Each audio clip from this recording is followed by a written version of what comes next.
My name is Marina Bayduk, and I'm the President and Executive Director of United Help Ukraine. I'm also a board member of American Coalition for Ukraine and a chairman of the Committee for Membership.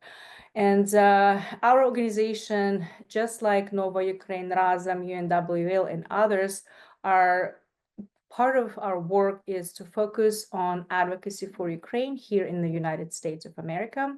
And this work has now received increased attention, and we can see that it's also now that there are more people are asking how they can help, and those people are not necessarily Ukrainian descent. We have a lot of Americans with no ties to Ukraine coming to us on our webinars, on our town halls, engaged in our calls and outreach. Those people come to us asking, what is the way to advocate for Ukraine, how we can help. And this is, again, a really, we hope it's going to be informative for you. And please put your questions Q&A. And we already have some questions popping in. We'll address them as we go. But first, I would say a few words about United Help Ukraine. As you all know, we are focusing our work in Ukraine, providing humanitarian and medical supplies and assistance, including psychological aid. We help defenders with much needed tactical medicine training, tactical medicine, making sure people survive this war. But here in the US, we as an organization, we have a priority to focus on advocacy for Ukraine. And we do it at a certain scale, but here we have people who will be best to describe a much larger scale of outreach and engagement that other organizations, including the American Coalition for Ukraine, they're doing to really make sure that our voice is heard. And this is why we have this webinar, so your voice is heard and you know how to do it. So with me today is Mykola Murskyj, who is a program director for Razom Advocacy at Razom for Ukraine. Mykola, glad that you were able to join with your busy schedule, and now busier than ever. So that's great that you're here with us. And also my dear friend, Aleksandr Krapivkin from Nova Ukraine. He's an associate director of community engagement. Aleksandr is also a board member of the American Coalition for Ukraine, and he's chairing a committee for outreach and engagement. So with this, before we dive in, and I will give Mykola and Sashko some time to talk about themselves and their work at their organizations, but we want to see a short video that we just received from Ukraine a day or so, or even today probably. We just received it. We want to share it with you because this is the video that really shows why we're doing it. Our organizations, along with other Ukrainian diaspora organizations and American community, we understand what this fight is for. It's for Ukrainian freedom and democracy, but also it's for this fight is dear to all people who are for the principles and ideals and values of humanity, of justice, of understanding and obeying international laws. This is about all of us who are here on this call and beyond, why we really are participating in this advocacy work. I live in a village in Kherson Oblast. The Russians have bombed us since the beginning of the war for 3 years now. We were under occupation for 7 months, and they bombed us under occupation to make us afraid. And they've continued since then. We cannot sleep anywhere but in the root cellar because it's so dangerous. And in April of last year, they started to attack us with drones. And this became the human safari, where they hunt us for drones. And they especially love to target the elderly, children, animals, cars, all civilians. And there have no words to describe how terrifying it feels to hear the humming above you. And you try to hide and not move and pray that they're not going to find you and kill you. And you know that there is a drone operator, a Russian drone operator behind this, a human behind this watching. And I cannot thank you enough for all your help and support. We need it, and we will survive. Thank you so much. We have a mighty team behind our scenes at Unite Help Ukraine's crew. Thank you for showing it to us, Darina and Lilia and others for supporting this webinar and others. So as you saw this video, and I think this is true, this is one of so many, one of thousands. And every day we hear the attacks. Just as of yesterday, there was an attack on Sumy. Before that, a massive drone attack on Kiev, and the list goes on. It's every day for the past 3 years plus.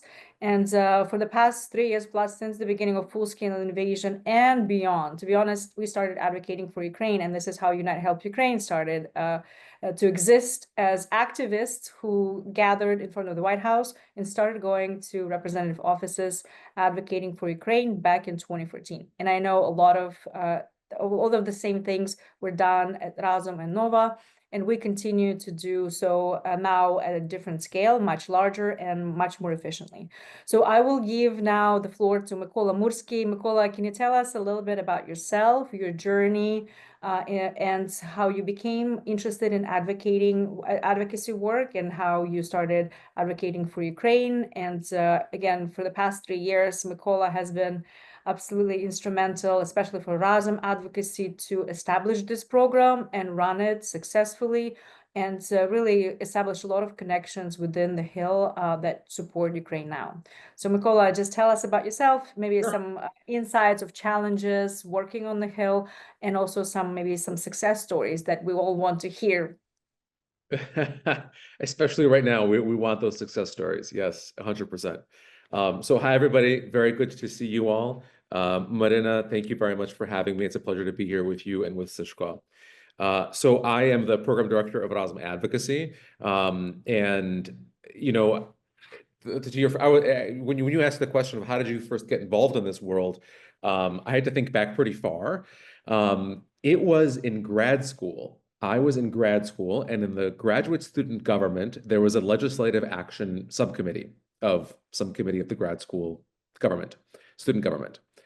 And we did a trip down to DC to advocate with members of Congress and their staff for specific changes to education policy. And I do not remember what we were advocating for. I don't remember if we were successful, because this was over 10 years ago. But I remember realizing and being totally shocked by the fact that congressional staff were taking legislative language from us and inserting it into bills. And whether this was about student loans or this was about rules and regulations for how universities ought to function, they were so busy, they were so overwhelmed. And in our packet that, like, you know, our handlers had given us, you know, was like some language that wanted to be introduced as a bill. And they just said, okay, do you have language? And we said, yes, we have language. And they're like, okay, let me see. And they said, okay, great. This is great. We'll introduce it later this week. And it was kind of like a 20-minute meeting. And they just like, okay, thank you. Like, you guys, thank you. We'll make it happen. And that's kind of when I realized that, you know, congressional staff and members of Congress they cannot be experts in everything. They will often sit on so many different committees. They'll sit on foreign affairs. They'll sit on education, armed services, intelligence, and the tax committee. And they somehow, on top of that, have to answer constituent calls. They have to fundraise for their next election. They have to go to events. They have to, you know, go on TV and express their views on many topics. And they can't become experts in everything. And so they rely on people to come and talk to them and explain to them what's actually going on. That's I think, like, part of the Genesis story. The other half of the Genesis story is that members of Congress are incredibly sensitive to constituent feedback. So people who are serving in the House of Representatives are elected every 2 years, and members of the Senate are elected every 6 years. Members of the House, they sometimes get elected by a margin of like 5,000, 1,000 votes. There was actually an election in Virginia a couple of years ago that was tied. And so a local judge flipped a coin and decided who was going to be the member of Congress from that district. And so look, those members of Congress from those tight races, they are extremely sensitive to like what 5 constituents think of them, because those constituents are then going to go back home and talk to their neighbors and say, like, look, I met with that congressman when I was in DC, or I went to one of his events, or I went to one of her events, and it wasn't great. So they are incredibly sensitive to what people who live in the district think of them. And you don't have to be a citizen or even a green card holder for them to care about your opinion, because you talk to your neighbors. They want to make sure that everybody who lives in their district or in their state has a very high opinion of them. And so when we take both of these things, we take, on the one hand, the, lack of expertise that a lot of members of, not all of them, some of them truly are experts in given fields, but a lot of them, I mean, they can't be experts in everything, right? So they rely on outside opinion and outside advice. We take that and we combine it with their extreme, shocking sensitivity to what their constituents think of them. We have what we call advocacy, which is people who live in congressional districts meeting with their members of Congress and saying, look, this is an issue that I care about. This is an issue that I also know a lot about. So here's what's actually going on, and here's what we need you to do in Congress. So there's a really good example of this. I know that we have a lot of people here from the DMV area on the call. So this is I'm going to give a Maryland success story. So last January 2024, there was a bill before Congress called the Repo Act, which would have allowed the president to confiscate Russian state assets. Good bill. Good idea. Take Russian money, give it to Ukraine. Good idea. Senator Cardin from Maryland was the chairman of the Senate Foreign Relations Committee, which had to approve the bill before it got passed by the whole Senate. And the chairman was extremely nervous about the United States being out of step with its European allies.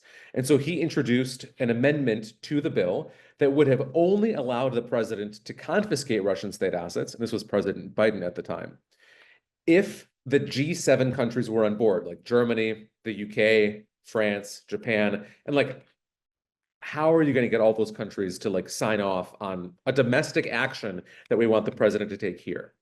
And so we mobilized what is called the advocacy triangle. The advocacy triangle is government, community, and media. So we mobilized government officials in Maryland to write to him and to say, Senator, this amendment is not good.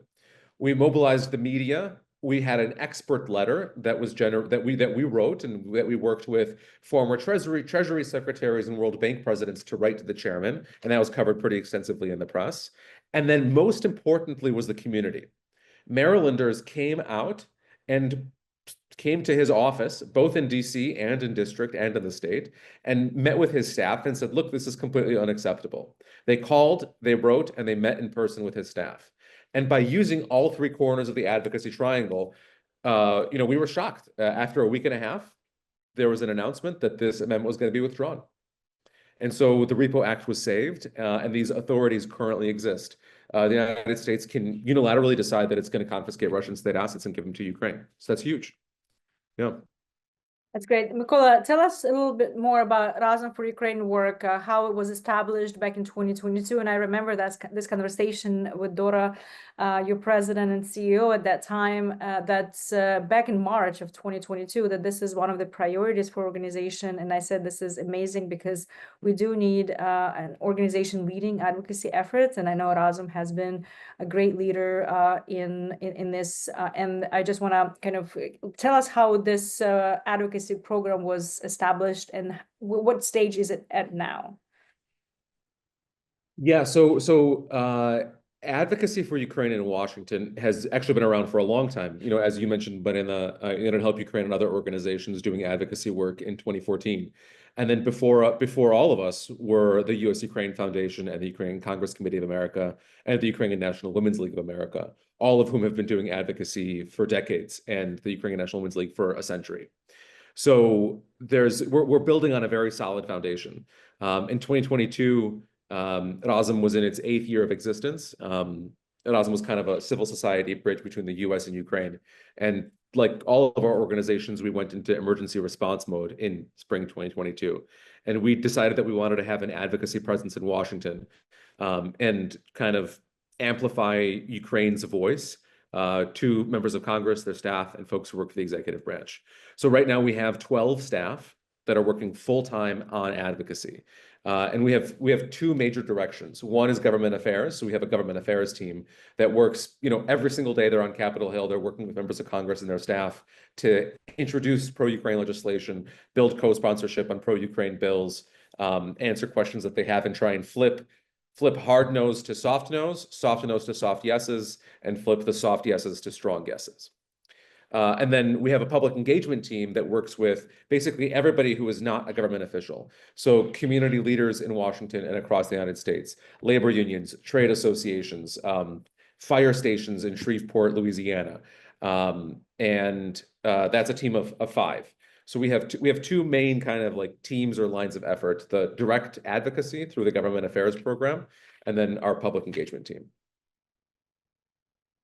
Great. Thanks so much, Mykola. Sashko, now returning to you and to your work at Nova Ukraine, but also you've been absolutely amazing at the outreach and engagement. I want to hear some stories of you traveling the United States, talking to people around. I mean, pretty much, and probably you visited all the states and talked to organizations, Ukrainian, some, most, right? Not all. Okay, one second.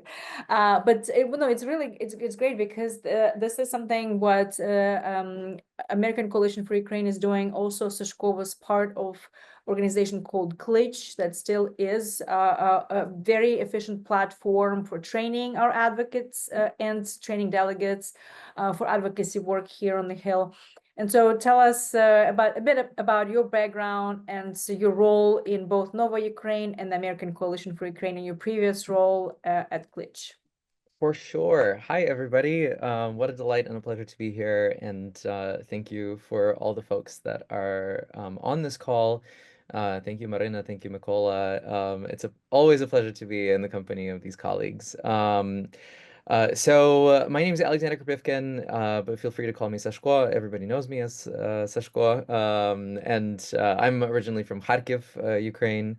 And I'll go, I'll mirror Mykola's story of like first moment of activism and realizing that the people actually do hold the power. It actually happened for me in high school, and we had to organize a rally because the Westboro Baptist Church was coming to protest my high school because of how diverse my high school was. So I'm very fortunate to have, once we immigrated to Skokie, Illinois, was in a really cool spot. But that went around, and what's so fascinating about that is it helped connect us with our representatives, which at the time was Jen Schakowsky, who's still a congressional member. And she was really, really well connected to our community back then. And so seeing the ripple effect of activism and standing up and being able to do something and use your voice was really powerful, and kind of paved my direction in life and how I see the world and how I see our collective unified power as people. And I think that's one of my pillars in life, and what brings me to this work, and how I see this work is it's us connecting bridges in order to be more, well, to be stronger together, because it truly works, and we see it on a national level, but we also see it on a local level of people coming together and being able to enact change. Just like Mykola mentioned, with the success stories, it does take a village in order to make something come to fruition. But we have to step up, right? And it requires somebody to take that first step to start moving in that right direction. As Marina mentioned, for advocacy and activism for Ukraine specific, when the full-scale invasion began, by profession, I am an actor and director, so I'm a theater maker and a filmmaker. And with that, also, I come to understanding how much power ensembles have, right? Like people coming together, communities coming together. And that's what really pushed me into the work of bringing people together. From the very start, I got involved with getting the rallies in New York City, where I'm based, organized, and then the reason why Klitsch, the organization, existed was we saw power in uniting different cities at the same time with the same theme, right, of a rally or event that would happen, because we saw a dip in media, and this was summer of 22, if you remember. There was this like lull once we got to June in media surrounding Ukraine. And so out of that, Klitsch ran forward to unite 6 cities that would do events simultaneously, and it worked. It actually got media attention, and all of a sudden, at least on a local level, through 6 major US cities, we were getting coverage of Ukrainian communities and allies coming together, unifying under one voice, talking about the same issues. And so again, we come back to this theme of we are stronger together, right? Uniting is power. There's a ton of power in that. And then that brought me to the American Coalition for Ukraine. That's how I became a board member. That's how I got involved in outreach and engagement, and then got my position at Nova Ukraine. And it really, it takes also all of the people that you meet along the way to find the right spot where you belong, right? Because it's through the encouragement of, again, my colleagues that I am in the position that I am in. So thank you all, and I hope that also empowers everybody on the call to continue to use their voice and step up. And I think the last thing that I'll mention is this like idea of conversation to action pipeline, right? That Mykola was also talking about when it comes to our congressional members and their offices. We certainly see it, and it works, and it works wonders. There was a conversation that I had. This is one of, again, a success story. I got to have a very frank conversation with my congressional office, and what was so fascinating was the legislative director of my congresswoman's office. We were talking about immigration, and the frank conversation from my end was, we are all immigrants. You're an immigrant, right? And we know that uh, the Ukrainians that have come, especially to our district, right, are going to remain, and they need direction, right, to legal residency here. And she said, you know what? I'm going to make a call to the mayor, and I'm going to make a call to the governor. And half a year later, articles came out about the mayor and the governor joining together to start processes for Ukrainians in the state of New York. And that was really fascinating to see a direct correlation of, yeah, that phone call did happen, right? And that's really good, because that means that they are listening to us. They are um, taking note of the things that we choose to talk about, the issues that are important to us.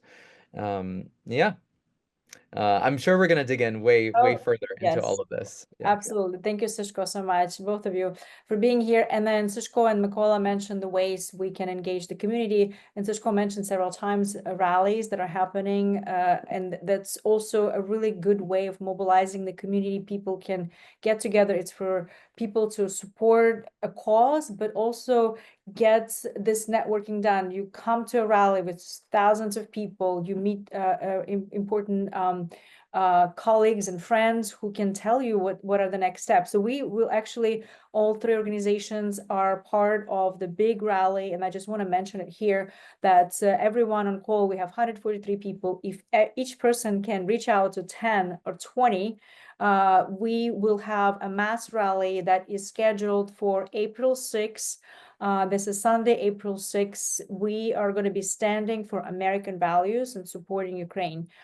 This is organized by American Coalition for Ukraine, Razom, Nova Ukraine, United Help Ukraine, UNWA, and other organizations who are part of it. We really want to have this as a mass rally and that's going to be right before the Ukraine Action Summit that's happening from Sunday, April 6th to Wednesday, April 9th. And unfortunately, I would advertise it more, and whoever is registered, great. So you're going to be part of the summit. People who are not registered, unfortunately, the registration is closed. We are at capacity. We have close to 600 people now. I think 580 registered. That's a capacity plus probably several guests. So we're close to 600 delegates that are going to be coming from 40 plus states and advocating for Ukraine. So we're also putting in the chat the American Coalition for Ukraine website. You can learn and subscribe and learn more about what you can do to advocate. So we're going to dive into one question before I start. And then I think this is an important question. I'm sure we're going to see it pop up or in questions. And I already have 5 questions in line from the audience. But my question is for both of you, Mykola and Sashko, the current state of affairs compared to last year. Where we stand right now with the new administration, very changing at sometimes 180-degree changing rhetorics on the support for Ukraine.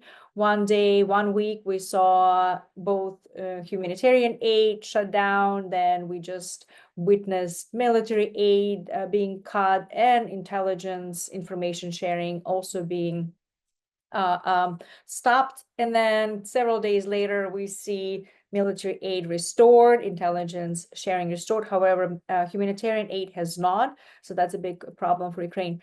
So with all this shifting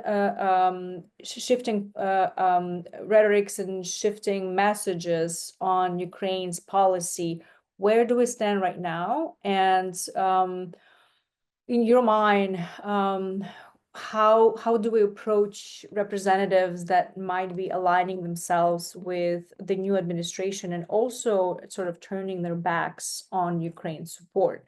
Is there a way we can engage with them in the polite but convincing way? I'm sure there is. That's a goal for all of us. What are those best practices that you want to share with us in this very challenging political climate that we're in? So Mykola, I'll give you the floor first. I was gonna say, like, Sashko, would you like to go first? But or you can say, oh, Marina, you go ahead and tell them all. yes. Maybe Sashko, we can maybe both. Why don't we have a conversation about this, the two of us? That would be great. 100%. Yeah. And that's how it's intended to be. So Sashko, I'm not sure how you guys look at it, but I look at this and this is how I look at it and how our team is looking at this. Like, there's 2 groups around President Trump. There is an trying to think of how I want to phrase this. You know, there's an anti-Russian group, and then there's an anti-Ukrainian group. I wouldn't call one of the groups pro-Russian or pro-Ukrainian, although there may be certain individuals that are. But the fact of the matter is that, like, certain days the anti-Russian group wins and certain days the anti-Ukrainian group wins. Is that kind of like how you're seeing the flip-flopping on the admin side? I would 100% agree with you on that. And I think that's where all of the confusion comes from, and that's, you know, why a lot of we hear it from Americans that they don't really understand the situation of the United government, and, you know, where are we headed? Before it was so crystal clear, and all of a sudden, with everything happening, I think starting with the Oval Office fiasco that we all saw, really a lot of Americans started questioning where are we even headed, in what direction. But what has been really truly powerful out of this moment, going back to, you know, people coming together, I think yes, we can have a conversation about the admin, but let's just acknowledge the fact that Americans across the board, we've seen support for Ukraine skyrocket all of a sudden. Truly, I think all of our organizations have seen that. Whether that is for people trying to look for ways to donate to our organizations, whether that is for people looking for ways to advocate through and help our organizations advocate. But it's definitely changed the support and the passion of a lot of people. Yeah, and I think that we're definitely seeing the same thing. So we did some polling in February that showed that Putin is extremely unpopular among Republican primary voters, like Trump voters, people who actually come to vote in the Republican primaries. They do not like Putin. The same fraction like Putin as dislike President Trump, right? So if you think that Republicans like Trump, you should also think that Republicans hate Putin, right? Polling consistently bears that out. There was an NBC poll last week 2 weeks ago that came out that showed the exact same thing.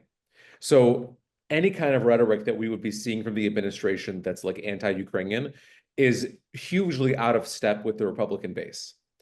We need to get the Republican base to understand that. People are privately open to sharing their pro-Ukraine views, but because they see others in the Republican base as they assume that other Republicans are anti-Ukrainian.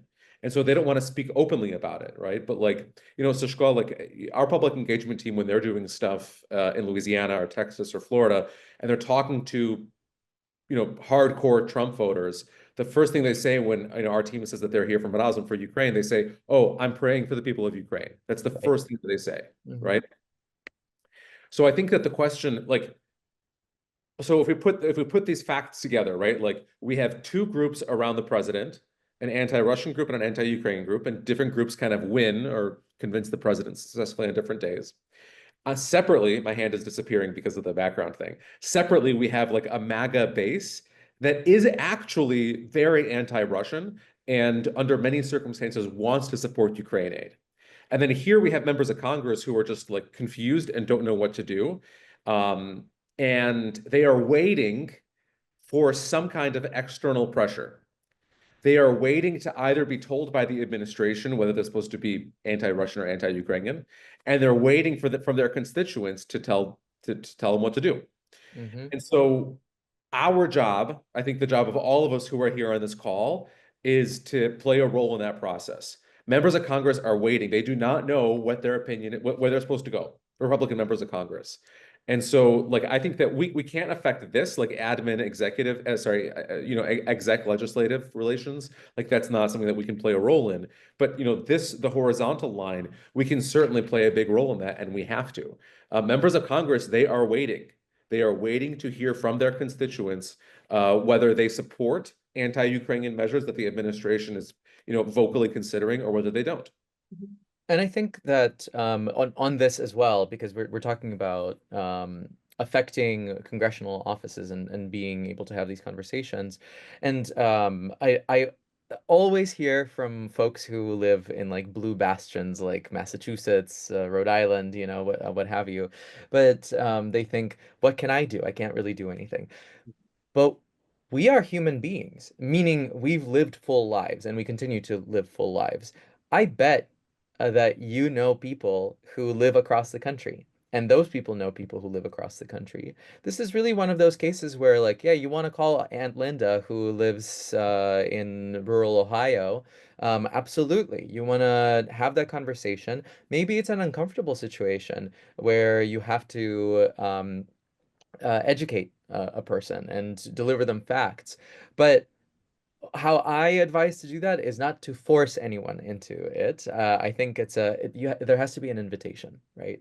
And a explanation to someone that this is important to me. Here's why it's important to me. Can you sit with me because you care about me and you care about things I care about? Would you sit down with me and have this conversation with me about why I would love for you to get involved and to contact your representatives about this as well? Mykola, you want to add something? Yeah, I think that you're hitting on something that's super important and we often overlook, which is the importance of speaking to people that don't agree with us. Ukraine is super personal to everybody who is here on this call, and that's good. It should be. But we need to be speaking to people who don't agree with us on Ukraine. We should be talking to at least one person a day who is anti-Ukrainian, who thinks that we've given way too much aid to Ukraine, who thinks that Ukrainians and Russians are the same people, who thinks that Russia has a valid historical claim to Ukrainian land. We should be talking with them. And on social media, we have to be politely engaged. We have to be saying like, "Oh, I see your post. Here's some background information about, the actual history of the region. Here's what's going on." We cannot scroll past people who are spouting Russian propaganda. Yeah. And I think that too often we are unwilling to engage because it's emotionally difficult. And I get that it's difficult. And some of us who have suffered, there are some people who may have suffered too much and can't, and I get that. But those of us who are able to, we have a responsibility to engage. For those who can't, for those who are in Ukraine and can't call the members of Congress. And just one last tidbit. I was talking to my friend in Michigan who lives here in the thumb, right? This like thumb part of Michigan. And I was like, you have to call your congressman at least once a week, right? You're two senators, you're a member of the House. And she was like, well, I would, but I have a terrible member of Congress. You know, I was like, oh, like, what do you mean? Like, what do you mean they're terrible? Like, they're totally not worth calling, you know, like she's anti-Ukrainian. And I was like, okay, well, what's her name? It was Lisa McClain, like the number 3 Republican in the House. And my friend was just like, oh, it's not worth calling her. She's anti-Ukrainian. No, if she's anti-Ukrainian, call her more often. Yeah. She needs more constituent pressure, not less. It's even more crucial that you engage. This is great, Mykola and Sashko. It's exactly the question Vicky Porter. Vicky, I hope you're still here on the call. She was asking, can you suggest how DC residents who have no real congressional representatives can help? Perfect. That's exactly what we just discussed. Pick up a phone, call your families and relatives in those states that are not very supportive of Ukraine, and talk to them and convince them to make a difference. This is great. Thank you. I'm going to shift gears, and Yuri Dechikivsky brought up an interesting point. We can communicate, advocate with our legislators, perhaps resulting in legislations or resolutions. However, to what extent can we and how to influence policymakers, typically in the executive branch, particularly with the current administration that may be partially deaf to our voices, factual data, and seemingly more focused on their narratives and agenda? So what can we, this is a good question, slightly switching gear from the representatives to the executive branch. What are your suggestions here? Because I know, including Yuri Dechikivsky, who is constantly writing and calling the White House. Thank you, Yuri, for your stance, and who is constantly being at the White House or the Congress with Robert Harvey, who are our very dear American supporters, really bring attention to Ukraine every single day out there. So question from Yuri Dechikivsky. Well, let's start at the basics. Basics is, you mentioned that calling the White House. I actually think that that is important, and a lot of people don't know that they can call the White House. But something that you should note is that phone line is only accessible on certain days and at certain times. It is not like your congressional office. It does not have the same timeline of when it is available that you can leave a message or make a phone call. So just keep that in mind. You want to look on the White House website to look up that information. And again, I think public pressure does work. And it's also important to note that you can, just as Mykola mentioned, there are creative ways to make our voices heard, like op-eds, writing to the editors in newspapers.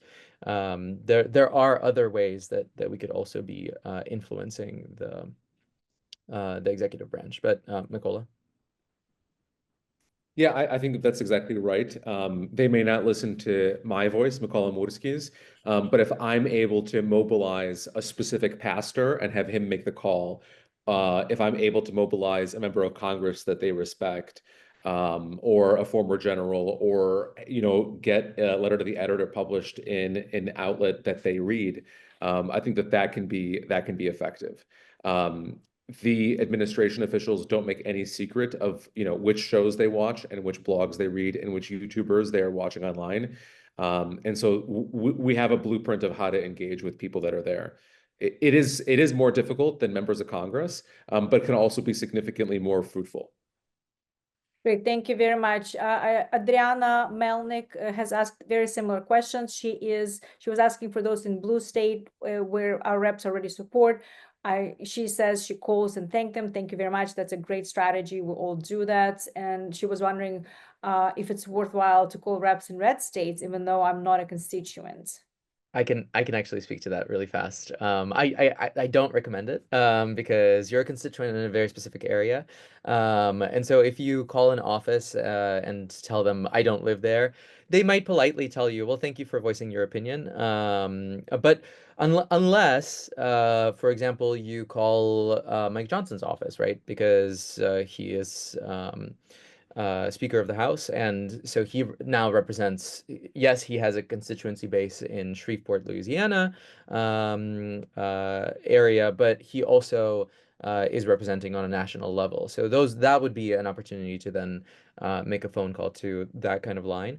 But I also want to acknowledge, and I did see this question, and I think it's important.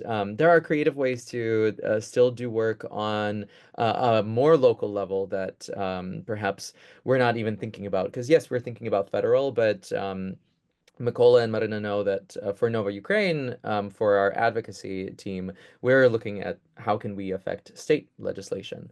And what we've seen across the board is that state legislation actually impacts federal legislation because the colleagues from federal to state government do talk with each other and they're friends.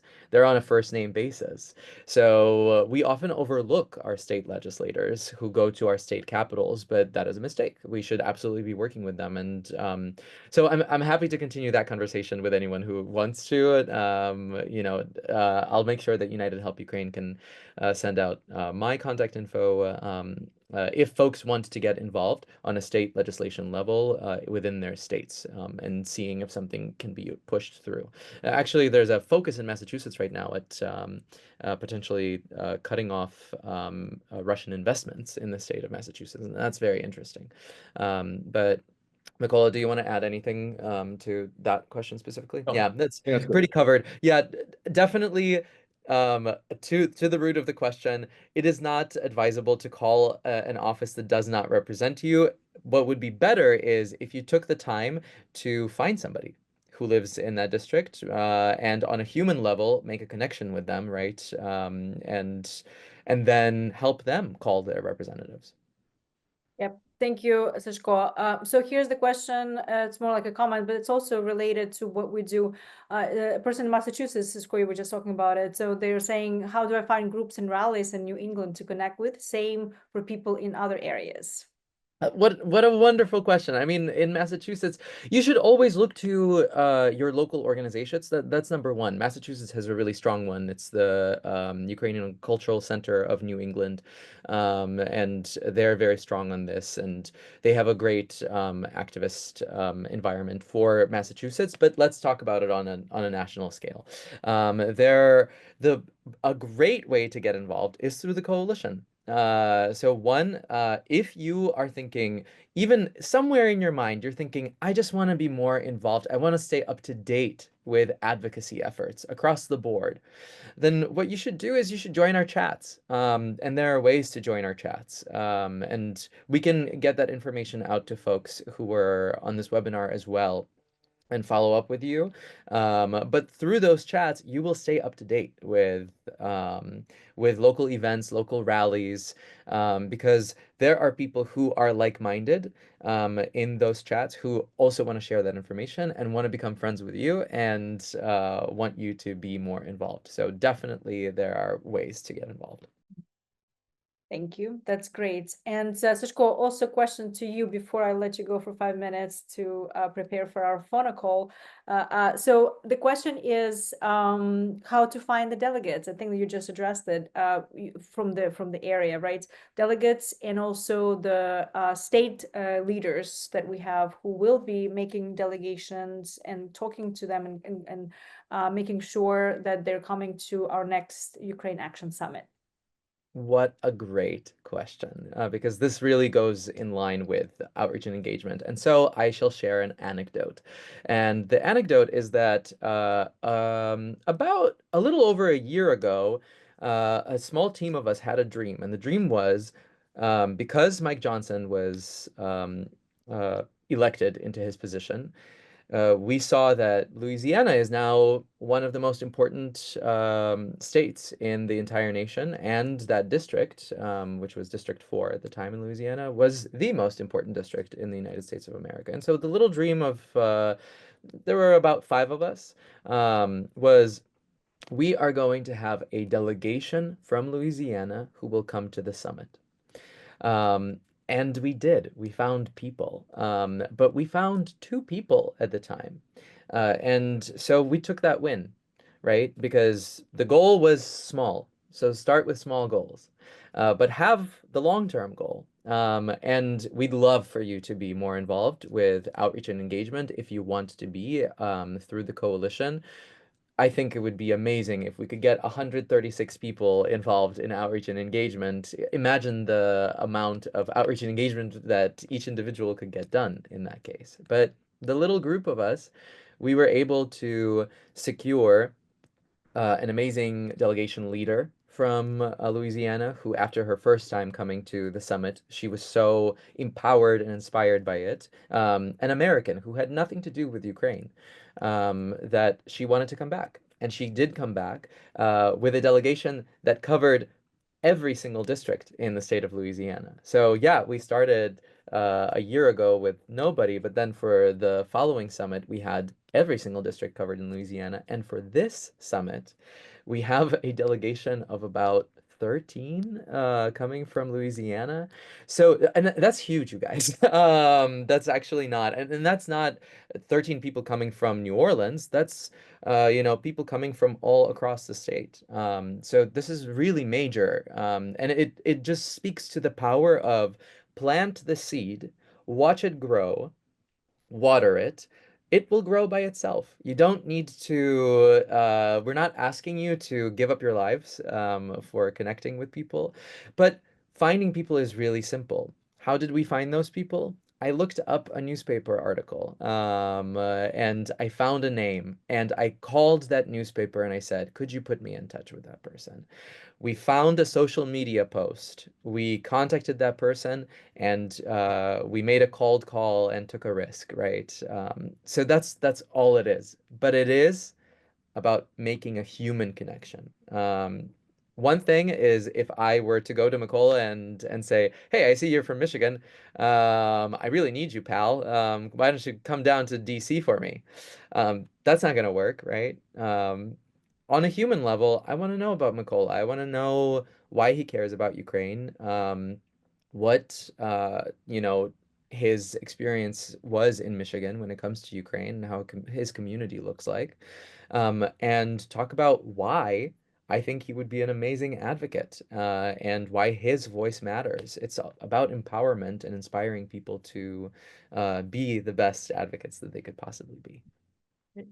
Thanks so much, Sashko. Mykola, I'm going to turn a little bit more political while Sashko is getting ready for our call to a congressman that we're going to have with all of you. So how we do it on our side and how advocates participate. But we're going to turn a little bit more political.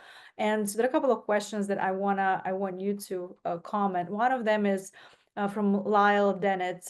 He lives in the Blue area. There is a vocal group in the newspapers and gatherings who are the peace activists, not just on Ukraine, but in general. They tend to be progressive generally, but are hostile to NATO and seem to equate Russia's current aggression with provocation from NATO as puppets of USA. They repeat Putin's talking points. How to address their arguments? So I think that by directly speaking with them, hearing them out and answering the questions that they have, I think that we can't shy away from people who disagree with us, whether they're on the left or on the right. Through that direct kind of human-to-human engagement, patiently answering their questions and not getting exasperated, just sitting down and having a conversation. In the same way that you would explain to, your niece or nephew about your job, explain to them, that NATO is actually a force for peace in Europe, and that it's crucial that American support for Ukraine continues. It's very strange when peace activists are opposed to people defending themselves against an invader. Like, that's just very strange. If you're somebody who's pro-peace, you should support those who are being attacked, and you should be against the attacker. To me, I think there's like some pretty clear internal contradictions there. If you're against burglary in your neighborhood, you don't go and make homes easier to burglarize. You attack the burglars and you put them in jail, right? So I think there's like some pretty clear internal contradictions that I think if you engage with them and have calm, rational conversations, you can tease those out. Great. And then there is a question sort of within the lines, but maybe slightly different angle. This is about a congressman who is a Republican, Bill Huizenga, who has supported U.S. efforts for Ukraine in the past and claims he still does. Yet he voted against military aid in recent months due to corruption in Ukraine. I believe that was more of an excuse for him than a true belief. He wants to always stand with Trump's position, but he also, I think, personally wants to support Ukraine. Do you have any suggestions for dealing with his? And I think this is a more broad question, and I think, Mykola, you sort of touched on that question about two camps being pro-Ukrainian and then, anti-Ukrainian, anti-Russian, more so than pro-Ukrainian, pro-Russian. So do you want to give a final little advice for how do you deal with the situation when you know that the person supports in general, but still votes with the administration's saying that So Congressman Huizenga is, he's very interesting. He has Ukrainian flags in his office, at least the last time that I was in it. But you're right that he has voted no on at least the previous bill, and maybe I think he voted no starting actually in May 2022. But he has been somebody who he's a fiscal hawk, which unfortunately makes him a foreign policy dove. So he does not want to be spending significant amounts of money on anything, right? He's very concerned about the federal deficit and the national debt. There's two ways that you can try to move him in the right direction. One is explaining and informing and persuading him. And the other is by demonstrating that he's going to lose his job if he doesn't change his mind. And I think that you have to do both. So you have to simultaneously engage on the policy front and explain to him and his staff, look, Ukraine has made massive strides against corruption. There are unprecedented oversight measures on American aid that is being sent to Ukraine, all that stuff. You have to engage on the policy front, yes. But you also have to engage on the political front. Congressman Huizenga is always having political fundraisers in his home district. So you live in Western Michigan. I'm assuming it's still a little bit chilly there right now. It's a great time to go to political fundraisers. I can't, we're a 501c3 and we're on a 501c3 call, so I can't endorse or oppose any political candidate, but I can say that members of Congress are extremely, extremely vulnerable to financial pressure. And if you can get involved with your local political party or with anybody who's throwing political fundraisers for members of Congress in Western Michigan, that's going to have a massive impact. Massive. The Ukraine community in Philadelphia is extremely adept at this. The Ukraine community in Chicago is also very good at this. But the advocacy communities, for example, in Detroit, I'm from Detroit, we don't really engage in political fundraisers. And we ought to. We ought, like, as a community, this is something that we should be doing pretty regularly. And unfortunately, we're not. That's an extremely important part of the process that I highly recommend getting involved in. I just want to point out Annie Lindsay was the person who asked that question. Annie, if you're still on this call and listening, we would love for you to come to the Ukraine Action Summit, April 6th through the 9th. Please get in touch with one of us because that is one of our highest priority districts in the entire nation due to the committees that your congressman sits on. Great. And then, so this is a great segue because I think some people, we have, just so we at 2:00 right now, we also have 5 minutes of brief demonstration by Sashko how to call your congressman. So you're all going to be aware and knowledgeable of how easy it is, and it will take less than 5 minutes. What I'm going to suggest right now, we have an amazing amount of engagement. We still have about 24 questions and comments. Some of them are comments, some are really thank you to our wonderful panelists today. What we're going to do is we're going to combine them all, including comments and also questions. And then we, three of us, Sashko, Mykola, and I, will go through them, answer them, and we will send to all registered attendees the answers to these questions. We probably can even provide more insight with written questions and also references, links to appropriate literature and websites. So again, I'm very grateful for today's call. It was amazing. So many questions. There was one that came right at the beginning. I didn't say it, but there was a question that has Ukraine agreed to the Black Sea proposal? And if so, what does Ukraine get out of that, given some of your greatest victories were in sinking Russian Black Sea vessels? Great question. I don't think we can comment on this at the moment. This is not really an advocacy question. However, we all hope that the Black Sea proposal at least gives Ukraine opportunity to also get their trade back and using the seaports that are currently under attack and constantly under attack, such as Odessa, for example. And this is not an advocacy question, but an interesting one. So with this, we're gonna so any last questions, Mykola or Sashko, you saw in the chat and you want to address? Otherwise, we will again put them all, including comments, on a doc that everyone can access. And I think this is a really important. Looks like we might need, with the amount of questions that we have, it feels like we need 2, 3, 4 hours to continue this conversation. Please visit American Coalition for Ukraine. Please visit Razom for Ukraine, Nova for Ukraine. Their websites, also in United Help Ukraine.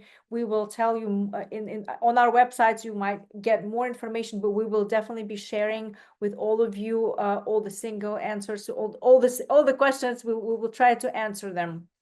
And I want to conclude it by saying thank you to everyone who participated. Again, this was one of our largest webinars besides training webinars to Ukrainian doctors.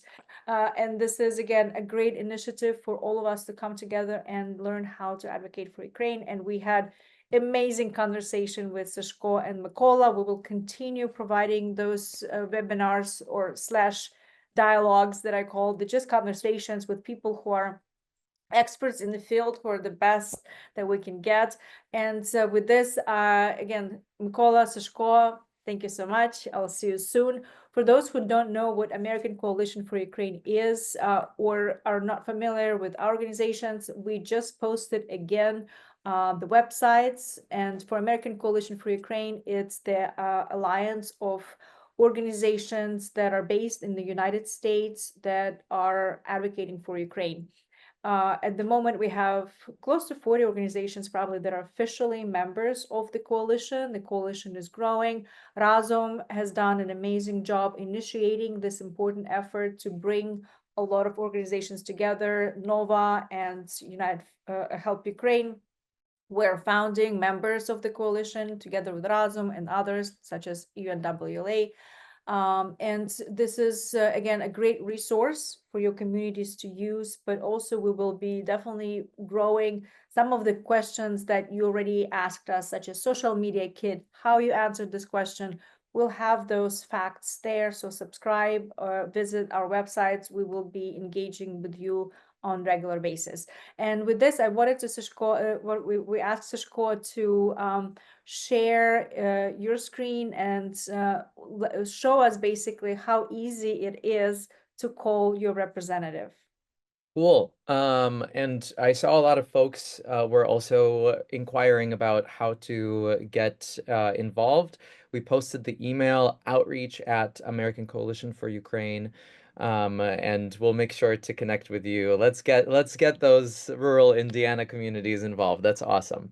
Don't forget about the rally too. It's happening April 6th. The link is there. And then if you can bring your friends there, it's going to be super powerful.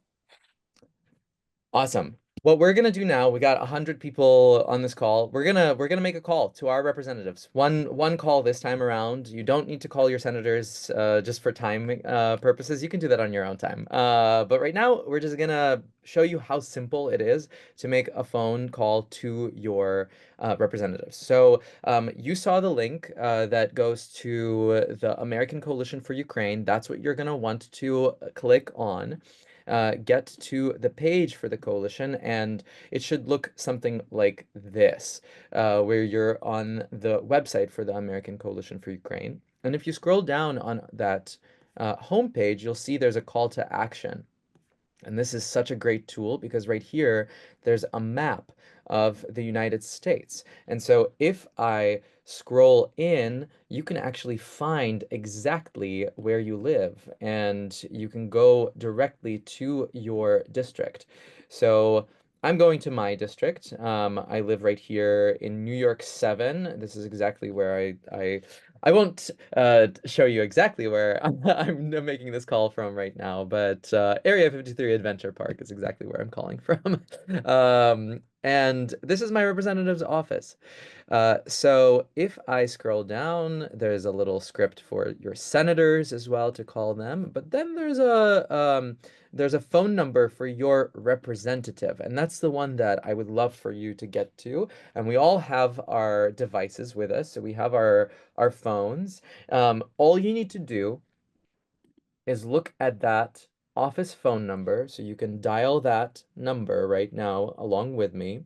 Go ahead and start dialing the number after you use this tool and you find the one office that you're going to make a phone call to. And hopefully, what this will do is it will make it easier for you and make you feel empowered to make phone calls in the future because it's so simple. There are a few things that could happen. The phone call might go directly to voicemail. And so you can just leave a voicemail. And what you're going to want to do is tell them what your name is. You're going to tell them what your zip code is so that they know that you are a constituent of that district. You can use this script, or for the simplicities of this call right now, just let them know I am a constituent and I would love for my representative to continue to stand with Ukraine. What happens at that time is whoever's answering phone calls in the office, they will take a tally that somebody called about Ukraine, and they will report that to their chief of staff, either by end of day or end of week. And they actually do report that to the representative, to the congressional members, so that they know how many people called in regarding the issue of Ukraine. So, I'm going to put myself on mute. I'm going to make this phone call and I'm going to let them know that I'm a constituent and I thank you to the United States for helping Ukraine, and we want you to continue to stand with Ukraine. So I'm going to go ahead, Actually, mute myself, make this call. Mykola. why don't you not mute yourself? Let's hear it. Let's put it on Oh, let's speaker. hear it. Let's do it. Yeah, You want me to Definitely put it on also speaker. Yeah. put it on put it speakerphone. on speaker? Sure thing. And then I'll call mine as well, but I'll be on mute. Even if it's a message, if you're leaving a message, we can hear you. Hi there. My name is Aleksandr Krapivkin, and my zip code is 11385. I'd love to leave a message for the Congresswoman. Thank you so much. I am a constituent of the Congresswoman. I am myself am a Ukrainian American, and I just want to thank the Congresswoman for standing with Ukraine and helping Ukrainians. And I want to urge the Congresswoman to continue to be vocal about the issues of Ukraine moving forward.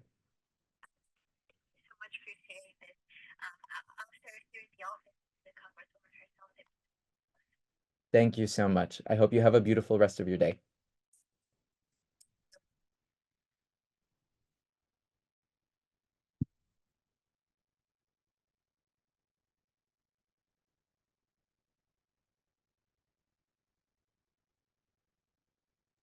All right. I think that was great. Thank you, Sashko. That phone call was 52 seconds. I Mhm. saw it.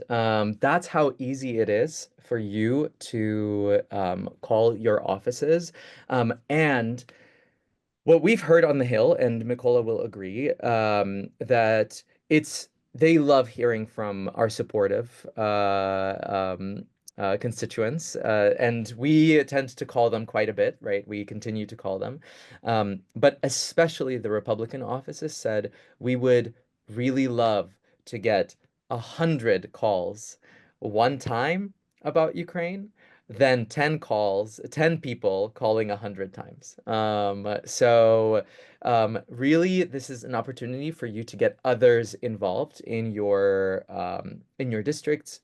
Reach out to folks who live in red districts to call their representatives, because really we need more constituents across the United States, specifically in districts like Lisa McLean, right? We need to keep finding and looking for people to make that one phone call at least a week. Great. Thank you both so much. We just had there was a message from Linda Rolls saying she just called Bayard in Indiana and talked to a person and asked for a written position response on Ukraine and Russia's war in Ukraine. And she said that we farmers in Indiana relate to Ukraine, which is very similar to the American Midwest. Thank you so much, Linda. Let's continue to do that. This is great. That was just an exercise, but this is something important that we can do every day and engage with our community and come to rallies, talk to people who are not fully understand what it means for Ukrainians to be in this war and who started the war and how the war is progressing now. And we all hope for peace. However, the peace can only be achieved through victory of Ukraine, and the peace must be long-lasting and just, and that's what we all advocate for. So with this, thank you again. We will be sharing the recording, sharing all the comments and messages, and your questions will be answered if we didn't do so on this call. Thank you all again. We just to tell people, we have about 100 now, but I just want to mention something that we all heard the closing of the Voice of America, the Radio Liberty, Free Europe. We're going to be having a town hall meeting next week, possibly on Thursday, to address these issues. They're quite crucial because it's free speech, free media, and closing one of the most important media outlet in the US that was broadcasting to 49 plus or 50 plus countries around the world. A lot of those countries were not democratic regimes, and people were really getting information only from those stations. So we're going to bring people from the Voice of America and other media outlets. So please stay tuned. We'll again announce the town hall shortly. But we will continue to bring super important and very knowledgeable and exceptional people like Sashko and Mykola on this call today to talk about other issues. And looks like this call, again, could have gone for several hours with all the questions and topics. And we will definitely come back and revisit this. But for now, stay safe. It was great to see you all on this call. Thank you so much for supporting Ukraine, and continue to do so and keep advocating for Ukraine, and stand for American values. Thank you all.